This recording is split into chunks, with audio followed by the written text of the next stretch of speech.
சைத்தானுடைய பயானை திருக்குர்ஆனிலே கேள்விப்பட்டிருக்கிறீர்களா? 14வது அத்தியாயத்தின் 22வது வசனம். அந்த சைத்தான் மக்களை பார்த்து செய்கிற பயான். வகால சைத்தானு லம்மா குலியல் அம்ர், அல்லாஹ்வினுடைய தீர்ப்பு தெளிவாக சொல்லப்பட்ட பிறகு சைத்தான் பேசுவான். இன்னல்லாஹ வஅதக்கும் வஅதல் ஹக் வஅதுக்கும் ஃபஅஹ்லஃப்துக்கும். அல்லாஹ் உங்களுக்கு ஒரு வாக்கு தந்தான், நானும் உங்களுக்கு ஒரு வாக்கு தந்தேன்.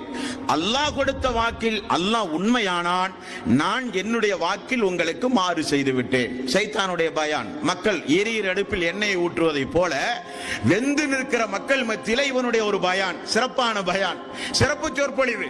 அல்லாஹ்வும் வாக்கு கொடுத்தான், நானும் வாக்கு கொடுத்தேன்.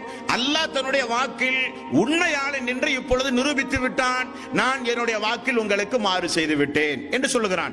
மேலும் சொல்லுகிறான், வமா கான லி அலைக்கும் மின் சுல்தானின் இல்ல அன் தஅவுதுக்கும் ஃபஸ்தஜபதும் லி. நானும் உங்களை அழைத்தேன், அல்லாஹ்வும் உங்களை அழைத்தான். என்னை அழைத்து என்னை நீங்கள் பின்பற்றினீர்களே, உங்களுக்கு நான் மாறு செய்து விட்டேன்.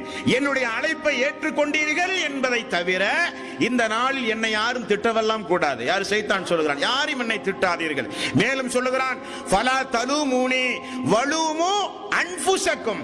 என்னை யாரும் ஏசாதீர்கள், உங்களை நீங்களே ஏசிக்கொள்ளுங்கள். உங்களை நீங்களே ஏசிக்கொள்ளுங்கள், என்னை யாரும் ஏசாதீர்கள். இன்னி கஃபர்து பிமா அஸ்ரக்துமூனி மின் கபல்.